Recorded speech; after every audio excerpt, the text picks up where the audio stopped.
Hey folks, welcome back to the Portable Gamer, welcome back to American Truck Simulator, and welcome to San Francisco, California. A lot of nice details in this game, I have to say. Sort of makes up for the wonky AI. We parked right around the corner from the warehouse where we dropped off, got some sleep. It is 1 p.m. the following afternoon. What I've been doing to try to keep it daylight for our drives is I've been sleeping twice. And that sort of messes me up because I'm not doing as many jobs per day as I could. But I'm not terribly worried about it. I don't want to say like it's wrecking my profile or anything, because this is my, I guess, my YouTube profile. So I'm not terribly worried about it. But if you're wondering, I told you I figured out a way that it could be daylight for more of our trips. That's all I'm doing, as I'm just sleeping twice so that we wake up at the best time of day. And ideally that's like 7 or 8 a.m. and sometimes it works out that way. But if we get in the afternoon and we sleep from say 6 p.m. till like 2 a.m. 2 a.m. is dark. If we sleep again from 2 a.m. that wakes us up at like 10 a.m. So when it works out that we wake up early morning, fantastic, but I'd rather wake up like right now, wake up at 1 p.m. and start our trip. At least we'll be driving in daylight. So I've decided that daylight is more critical than having like maximum efficiency on my profile. If you do more jobs in fewer days, I don't want to say it makes you a better driver, but to me it looks better on a profile if you level up in fewer days. And then the other thing is we do have our 4 other drivers working, and when we're sleeping, if we sleep 2, I don't know, whatever you want to call them, shifts, if we sleep like back to back, if we sleep 2 shifts, 16 hours, our drivers are still working and making us money. So that's another thing that happens is we're making bank while we're sleeping. We're gonna have to figure out what to do with that money. All right. So I looked on the dispatch. There wasn't a whole lot going on. There was one job going to Stockton, which is sort of due east. Doesn't really take us up toward wine country. And there's a job going to Eureka. It's the only thing really heading up north. The drive to Eureka is pretty, up into NorCal. So we're going to take that one. And then we'll keep trying to work our way around wine country. We want to get those jobs to wine country. And also there are 2 jobs that can go to coastline mining in Nevada, which is now with the real company name mod that I'm running. It's going to be BHP Billiton is where we would deliver those. And I'm assuming Steam will honor the achievement, even though there's new names. I don't know. And I didn't see that there were different or new names for the wineries. I don't know that that real company names mod renames every single SCS company. Maybe it does, I don't know. But we'll have to take a look. There's a lot of companies. There's more companies than I gave SCS credit for. Because I don't know, I just felt like I was seeing the same SCS companies over and over. I figured there was like 15 or 20 of them. I think there's more like 50 of them. There's a few. So I don't remember off the top of my head what the wineries were before they were written over. I assumed I would recognize them because I know, we all know just sort of from hearing it, whatever, TV and movies or whatever. We all know like Ernest and Julio Gallo is a real winery, and if you heard some like, I don't know, fake winery, you'd be like, oh yeah, that's the SCS one. So I'm thinking maybe I can spot them. Basically, I'm just looking for like grapes or wine or something. But I do want to get those 3 because I don't have many more Steam achievements left in ATS. Just a couple. So I wouldn't mind getting those crossed off.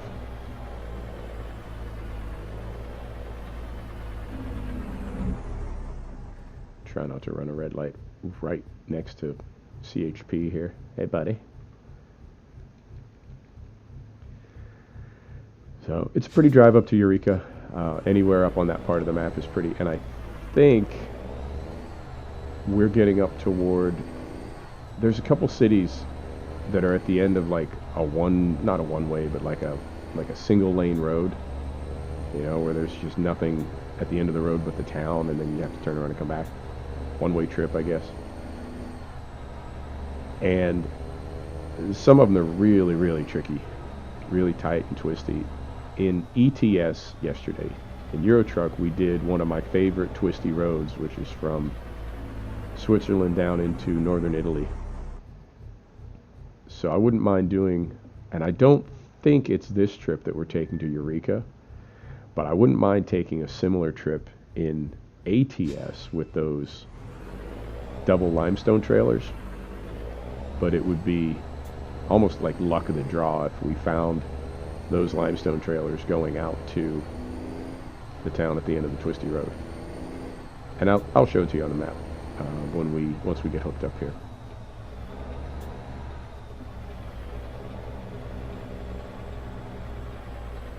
You know what? I just missed it. It's the next one. Right, so let's get turned around here.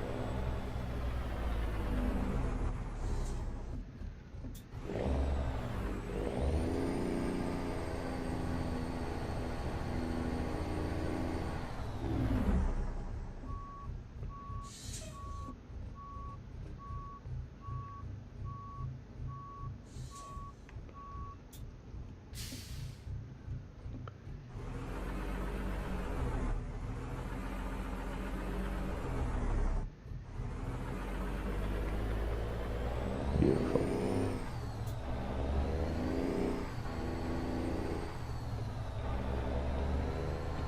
And I did just download, saw a new Jazzy Cats pack just came out. There's a new Jazzy Cats pack of trucks in traffic for ATS. I just downloaded that, so we should be seeing a lot of new painted trucks in traffic. The trailer pack that we have adds real company trailers to traffic, but it doesn't paint the trucks. The Jazzy Cats packs typically add matching tractor and trailer livery. So we'll look for those when we get out on the road. And I assume they'll be in here because I did sleep twice, but sometimes it can take a second to populate. Right. So let's see. And I don't think it's going to give us a choice of trailers. Oh, it is. Okay. But this looks like this is the same curtain side we had the other day. We're taking it to Walmart, so let's just make it Walmart. Keep it simple. Right. It is... I don't think it matters, but I'm going this way. Oh, you know what? It does matter. It does matter. This is Walgreens. So we need to do this.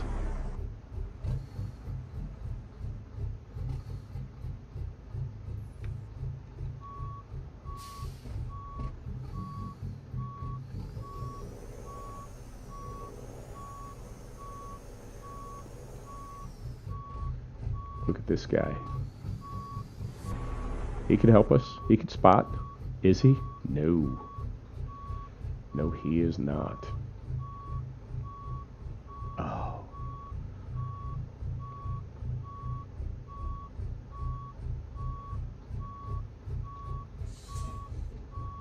Maybe. Maybe. Maybe. Maybe. Oh, that made my day. Right. 251 miles. That's not very far. And I think we will stay a little bit to the right so we don't clip this wall. And then to the left. Curb. Little curb.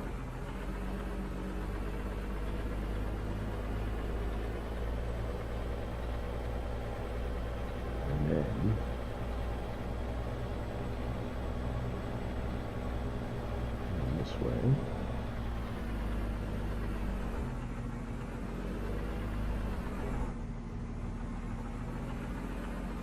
To make it? No. Absolutely not gonna make it.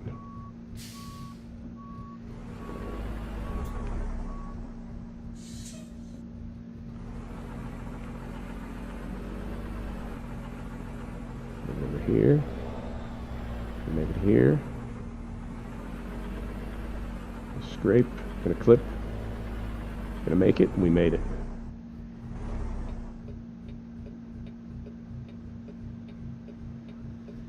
Beautiful.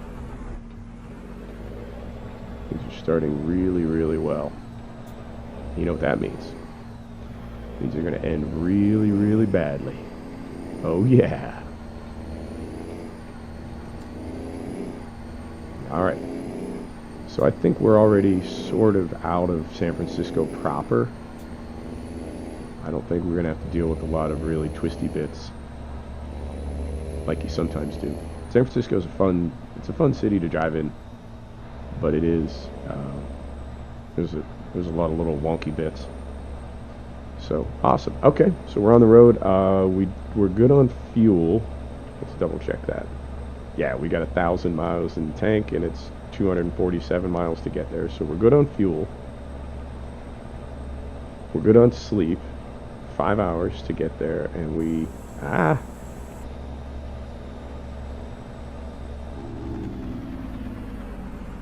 don't have to sleep for 12 hours. Perfect. So we're good on fuel. We're good on sleep. And we're good on twisty bits. Couldn't ask for more. And I believe, yeah, I think I don't know if we're going over the Golden Gate or not. I think maybe. I don't know. We'll see how it routes us.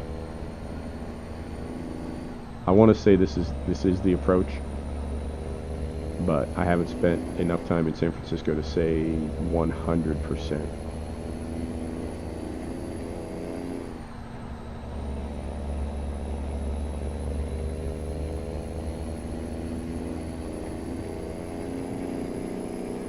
Yep, sure enough. I mean, I guess that makes sense because we were in San Francisco and we're heading north, so we would either need to take the Bay Bridge to Oakland or the Golden Gate Bridge to Marin, but there's no other way to get, right? You see what I'm saying? There's no other way to get north of the bay without crossing it unless we went significantly to the east and then turned north.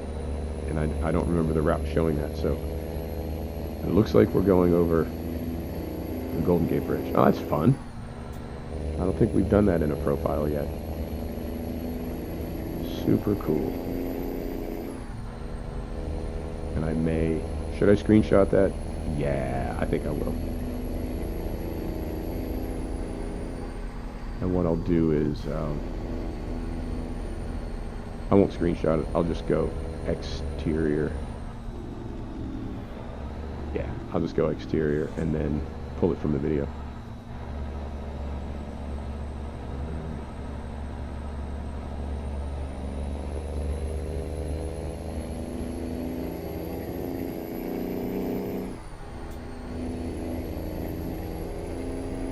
I gotta try to do this without crashing.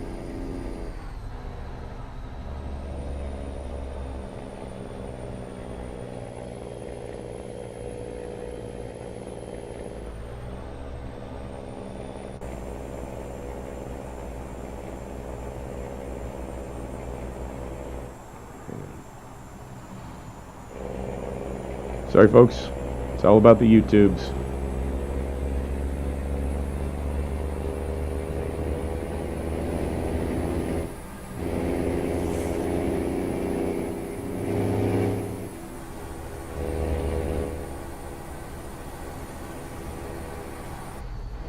Okay. Thank you for bearing with me. We're going what? 50 and a 40. Perfect. Alright, we're through that. So now, it's just a little drive up the coast.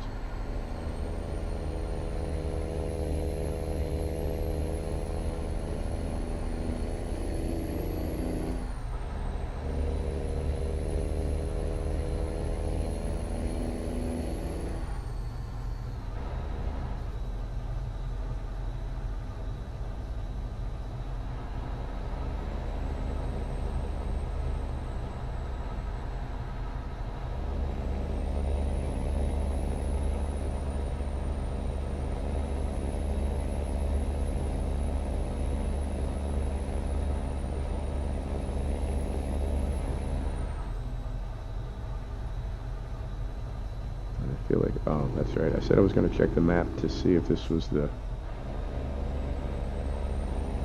twisty road going out to the middle of nowhere, but we can, it's not that critical. We can take a look when we get there. It's one of those little towns up there. It's like Eureka or Reading or, it's one of them.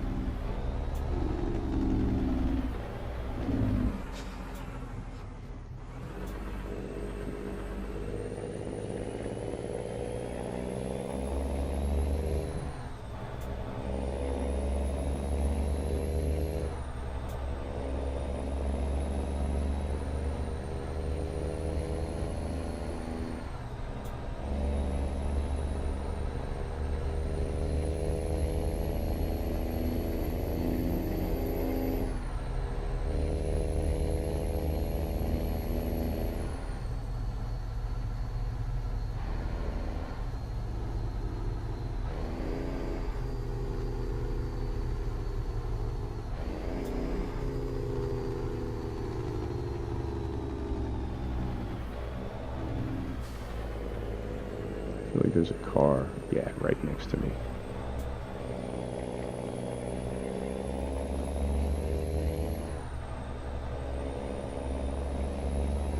Give me some room, buddy. I'm truckering.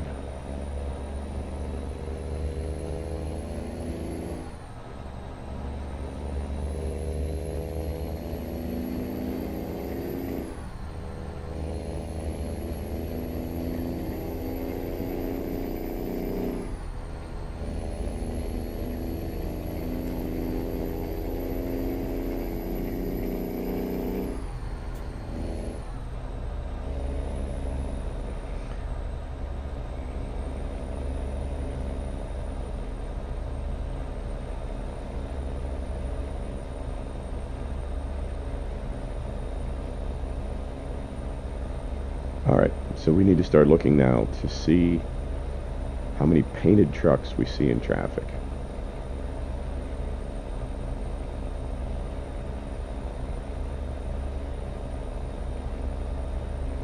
And I can't say offhand if I've seen any at all yet.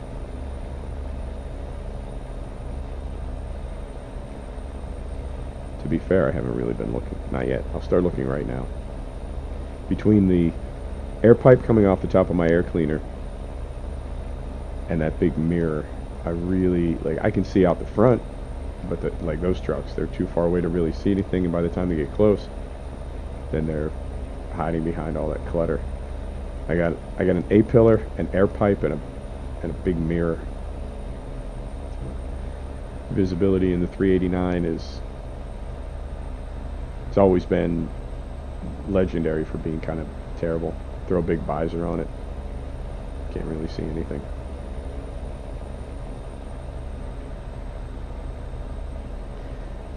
Right.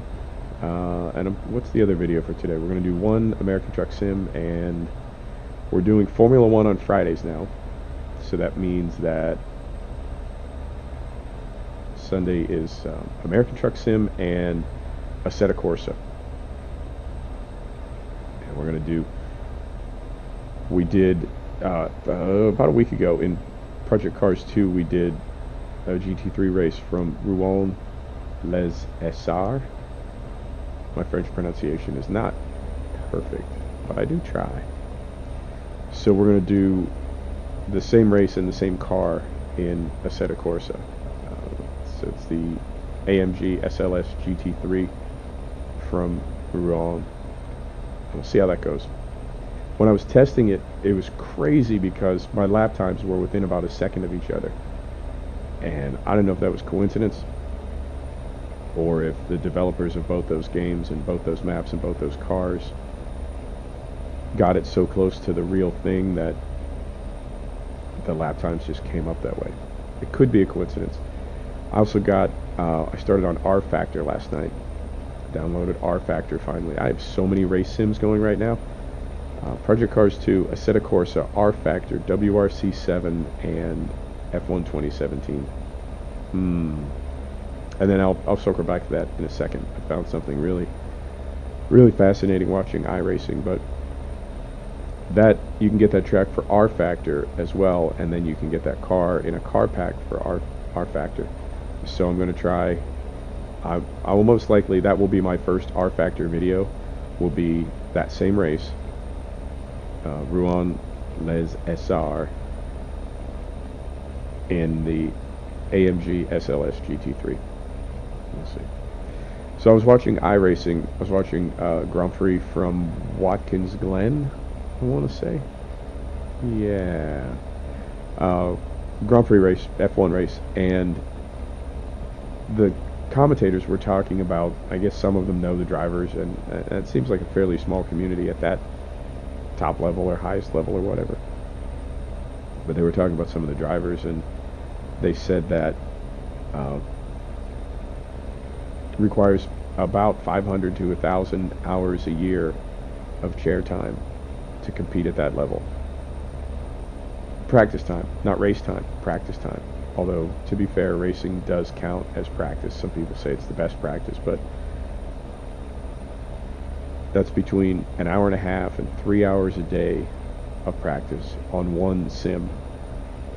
And I'm lucky if I get 2 hours a day split between half a dozen sims. Now, it doesn't mean every single day it's a half a dozen sims, but like, say 30 to 45 minutes to record 2 sim episodes for my channel at 45 minutes apiece. That's an hour and a half right there, just recording. Like today it'll be American Truck Sim and Assetto Corsa.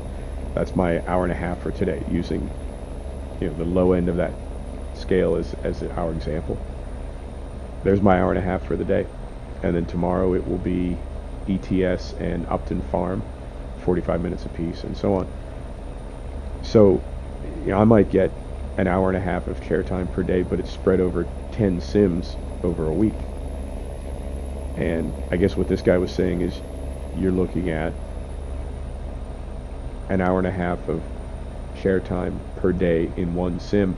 And when I think about all those race sims that I have, something else that I've read is if you want to be competitive in iRacing or any online racing league, and I don't, I'm just mentioning something that I heard that I found really interesting. If you want to be competitive, you can't really be multiple discipline. You can be pretty good if you're multi-disciplined. Why is John Law slowing down? What are you doing, buddy? Kind of scared me.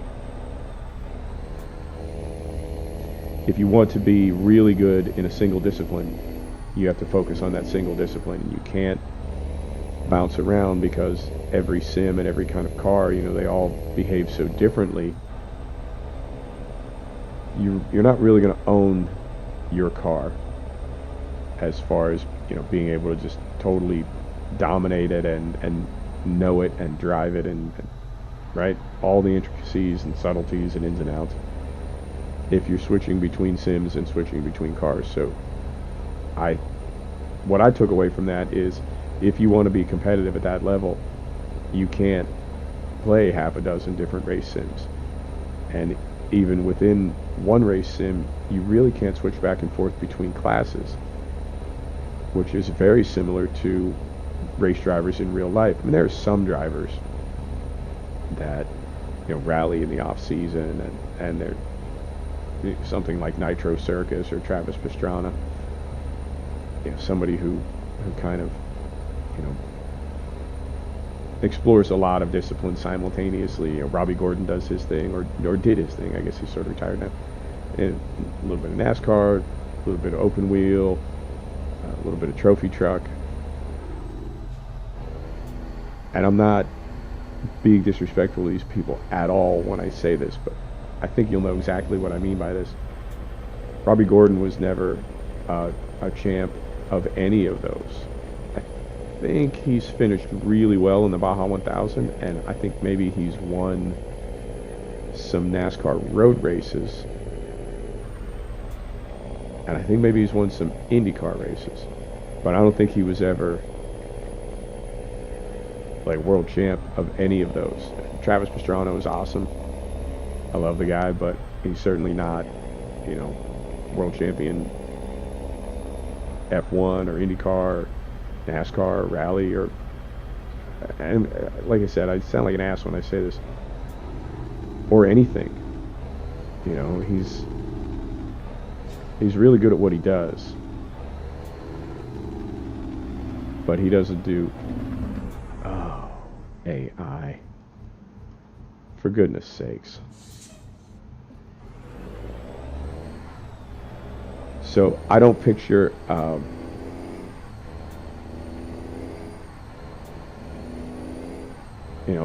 Lewis Hamilton or a Sebastian Vettel or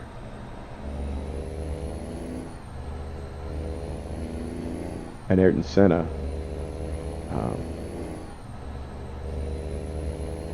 Just bouncing around and maybe doing some NASCAR races during the season and that sort of thing. I think doing rally to keep yourself sharp is different than bouncing back and forth between disciplines in the same season. And I know there used to be, like back in the day when the World Driver Championship was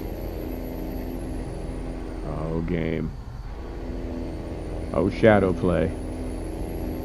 I know when the World Driver Championship was a lot more, I don't want to say unstructured, but you know what I mean. Like back in the 1950s and 60s, you could get points for World Driver Championship from like all kinds of crazy races, and they were, Grand Prix were always like trying to steal races, get them on the calendar, and get their event and offering a big purse.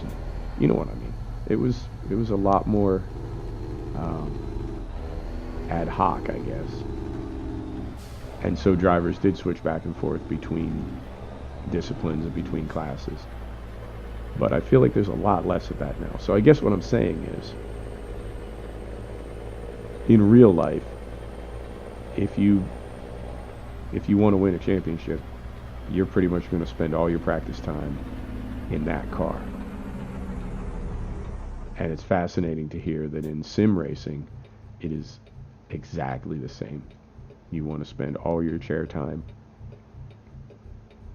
practicing for the car that you're going to compete for that championship in. So I don't have any aspirations or goals to do that, but I'm running so many race sims and I don't plan on giving any of them up. I think even if I did want to aspire to be a sim racer or an e-racer, I think I wouldn't know what sim to give up and where to move. I guess it would be either Formula 1 or GT3, but I mean Formula 1 is specific, but GT3 is there's so many GT3 level categories and classes in racing all around the world. Saying GT3 is like saying, I want to play music. Well, what kind of music? There's so many kinds of music. All right. Well, this was kind of a quick episode. Nothing wrong with that, I suppose. So we'll get this dropped off. Walmart is typically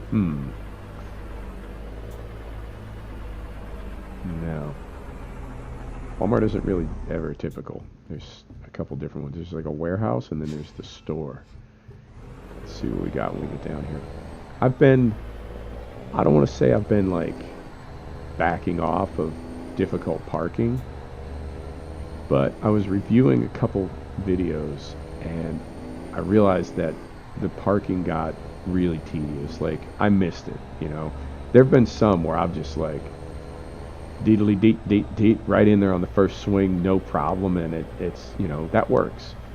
That's a cool thing, but, you know, half a dozen swings, the OCD part of me is like, you know, it's going to be really satisfying when I get it in there, and then the common sense part of me is like, it's not going to be satisfying because nobody's going to stick around to watch you do that.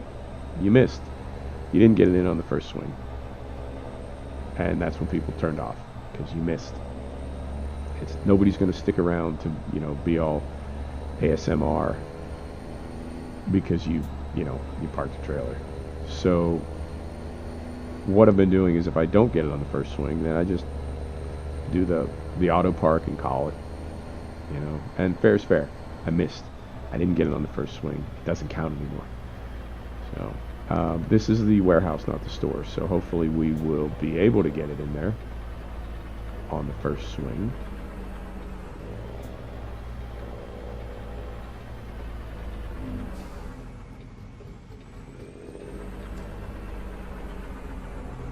In cab, out of cab. This is a really easy one. Let's try to do it in cab.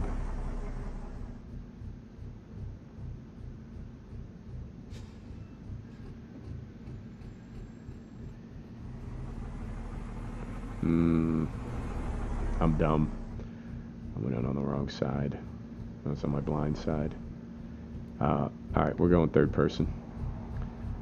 And we're already looking a little crossed up. Oh. Alright. Well, like I said, if I don't do it, I don't do it.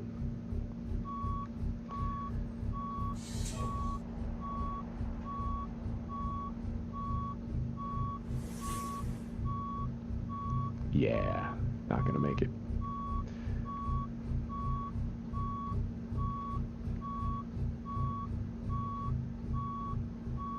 Maybe.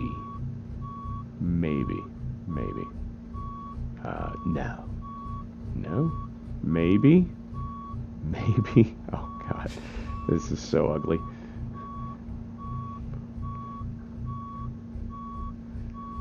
Oh, God. I swear I used to be better at this. I don't know what the hell happened to me. I don't know if it's because I'm recording. I don't know if the game patched. I don't know if I just suddenly suck. But I swear I used to be better at this.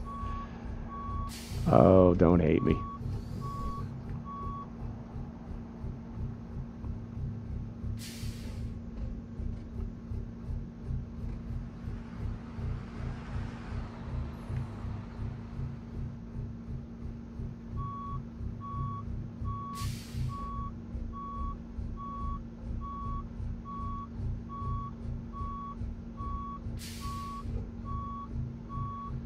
Speaking of switching back and forth between disciplines, I'm curious. You'll have to let me know what you think about my theory that I'm about to send your way. I'm curious if switching back and forth. Oh, you know, it's offering to give it to me right there, but we're better than that. Yeah. It's not that kind of channel. I feel bad enough that it's all wonky boo-boo anyway. I'm not gonna get a parking bonus when it's that sideways. Let me know what you think about this. The long wheelbase conventional American trucks versus the really significantly shorter wheelbase COE European trucks. Once again, I just said, it was not 3 minutes ago, I said there's no reason that anybody should have to watch me just swing the truck back and forth, back and forth, back and forth, and yet Oh, OCD. Right. Uh, Going back and forth between the long wheelbase American trucks and the short wheelbase European trucks. I wonder if that is the same as going back and forth between different kinds of race cars. I wonder if that messes you up. Oh.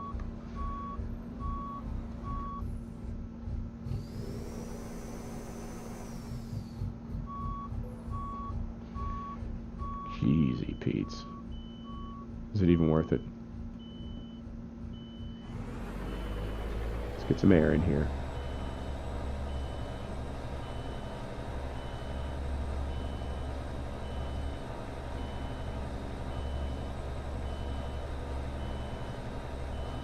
I know. I literally just said I wouldn't do this to you. But now I'm doing it to you. Every day is an adventure, folks. Welcome to my world.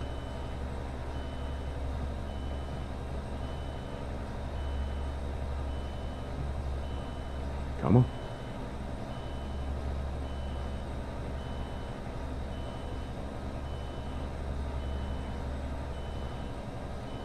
This is compelling video right here. You thought regular driving was boring? How player is this? Let me just sit here and redline the engine to top off my air. Right.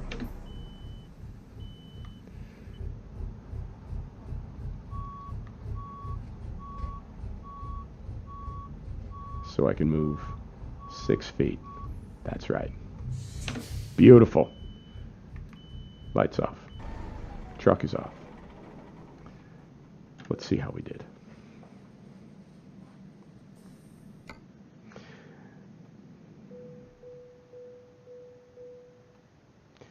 $9,200, and we level up. Fantastic. All right. Not worried about fuel because we're rich, so we'll go just-in-time delivery. Beautiful.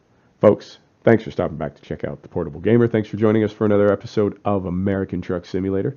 Thanks for sticking around till the very end. And we'll see you next time. Take care now.